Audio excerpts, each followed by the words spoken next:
ನಮಸ್ಕಾರ ಗುರು, ನೀವು ನೋಡ್ತಾ ಇದ್ದೀರಾ cricket sports Kannada YouTube channel. ಇವತ್ತಿನ ಒಂದು ಬೆಂಕಿ ಅಪ್ಡೇಟ್ ಮಾಹಿತಿ ಏನೆಂದರೆ ನಮ್ಮ ಒಂದು ಬೆಂಗಳೂರು ಬುಲ್ಸ್ ತಂಡಕ್ಕೆ ಈಗಾಗಲೇ ಒಂದು ದೊಡ್ಡ ಸಿಹಿ ಸುದ್ದಿ ಬಂದಿದೆ ಎಂದು ಕೂಡ ನಾವು ಹೇಳಬಹುದು. ಅದೇ ರೀತಿಯಾಗಿ ಇವತ್ತಿನ ಒಂದು ಪಂದ್ಯದಲ್ಲಿ ಹರಿಯಾಣ ಸ್ಟೀಲರ್ಸ್ ತಂಡದ ವಿರುದ್ಧ ಬೆಂಗಳೂರು ಬುಲ್ಸ್ ತಂಡವು ಯಾವೆಲ್ಲ ರೀತಿಯಾಗಿರುವಂತಹ ಪ್ಲೇಯಿಂಗ್ 7 ಅನ್ನು ಒಳಗೊಂಡಿದೆ ಎಂಬುದರ ಬಗ್ಗೆ ಫುಲ್ ಡೀಟೇಲ್ ಅಪ್ಡೇಟ್ ಮಾಹಿತಿಯನ್ನು ನಿಮಗೆಲ್ಲರಿಗೂ ತೋರಿಸಿಕೊಡುತ್ತೇನೆ. ಅದಕ್ಕಿಂತ ಮುಂಚೆ ದಯವಿಟ್ಟು ನಮ್ಮ ಚಾನೆಲ್ ಸಬ್ಸ್ಕ್ರೈಬ್ ಮಾಡಿಕೊಳ್ಳಿ ಮತ್ತು ಬೆಲ್ ಐಕಾನ್ ಬಟನ್ ಅನ್ನು ಕ್ಲಿಕ್ ಮಾಡಿಕೊಳ್ಳಿ, ಏಕೆಂದರೆ ಇದೇ ರೀತಿಯಾದಂಥ PKL ಹಾಗೂ RCBಗೆ ಸಂಬಂಧಪಟ್ಟ ಅಪ್ಡೇಟ್ ವಿಡಿಯೋಗಳನ್ನು ನಿಮ್ಮ ಮುಂದೆ ಕಲ್ಪಿಸಿಕೊಡಲು ಸಾಧ್ಯವಾಗುತ್ತದೆ. ಸೊ ಬನ್ನಿ ಸ್ನೇಹಿತರೆ, ಇವತ್ತಿನ ವಿಡಿಯೋನು ತಡ ಮಾಡದೆ ಶುರು ಮಾಡುವಂತೆ.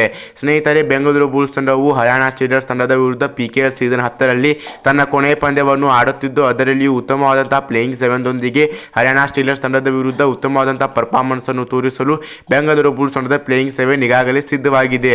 ಮೊದಲನೇದಾಗಿ ಹೇಳುವುದಾದರೆ ನಮ್ಮ ಒಂದು ಬೆಂಗಳೂರು ಬುಲ್ಸ್ ತಂಡವು ಪ್ಲೇಯಿಂಗ್ 7ದಲ್ಲಿ ಯಾವುದೇ ಒಂದು ದೊಡ್ಡ ಬದಲಾವಣೆ ಆಗಿಲ್ಲ. ಸ್ನೇಹಿತರೆ, ಬೆಂಗಳೂರು ಬುಲ್ಸ್ ತಂಡದ ಪ್ಲೇಯಿಂಗ್ 7ನಲ್ಲಿ ವಿಕಾಸ್ ಕೊಂಡೋಲಾ, ಭರತ್ ಹೂಡಾ, ನೀರಜ್ ನಲ್ವಾಲ್, ಸೌರವ್, ಅಮನ್, ಅಂಕಿತ್, ಸುರೇಂದರ್ ಮುಂತಾದವು ಮತ್ತು ಸುರ್ಜಿತ್ ಸಿಂಗ್ ಮುಂತಾದವು ಬೆಂಕಿ ಆಟಗಾರರು ಬೆಂಗಳೂರು ಬುಲ್ಸ್ ತಂಡದ ಪ್ಲೇಯಿಂಗ್ 7ದಲ್ಲಿ ಪ್ಲೇಸ್ ಅನ್ನು ತೆಗೆದುಕೊಳ್ಳುವುದರ ಜೊತೆಗೆ ಹರಿಯಾಣ ಸ್ಟೀಲರ್ಸ್ ತಂಡದ ವಿರುದ್ಧ ಭರ್ಜರಿಯಾದಂತಹ ಪರ್ಫಾರ್ಮೆನ್ಸ್ ಅನ್ನು ತೋರಿಸಿ ಅವರು PKL ಸೀಸನ್ 10ರಲ್ಲಿ ತನ್ನ ಕೊನೆಯ ಪಂದ್ಯವನ್ನು ಭರ್ಜರಿಯಾಗಿ ಜಯವನ್ನು ಸಾಧಿಸುತ್ತೇವೆ ಎಂಬ ದೊಡ್ಡ ಸ್ಟೇಟ್ಮೆಂಟ್ ಅನ್ನು ಕೂಡ ನಾವು ನೋಡಬಹುದು. ಸ್ನೇಹಿತರೆ, ನಮ್ಮ ಒಂದು ಬೆಂಗಳೂರು ಬುಲ್ಸ್ ತಂಡವು ಯಾವೆಲ್ಲ ರೀತಿಯಾಗಿರುವಂತಹ ಪ್ಲೇಯಿಂಗ್ 7 ದೊಂದಿಗೆ ಈಗಾಗಲೇ ಹರಿಯಾಣ ಸ್ಟೀಲರ್ಸ್ ತಂಡದ ವಿರುದ್ಧ ಪಂದ್ಯವನ್ನು ಆಡುತ್ತದೆಯೋ ಆ ಒಂದು ಪಂದ್ಯದಲ್ಲಿ ಬೆಂಗಳೂರು ಬುಲ್ಸ್ ತಂಡವು ತನ್ನ ಕೊನೆಯ ಪಂದ್ಯದಲ್ಲಿ ಜಯವನ್ನು ಸಾಧಿಸುತ್ತಾರಾ ಇಲ್ಲವಾ ಎಂಬುದರ ಬಗ್ಗೆ ನಿಮಗೇನಾದರೂ ಮಾಹಿತಿ ಇದ್ದರೆ ನಮ್ಮ ಚಾನಲ್ ಕಮೆಂಟ್ ಬಾಕ್ಸ್ನಲ್ಲಿ ಕಮೆಂಟ್ ಮಾಡಿ.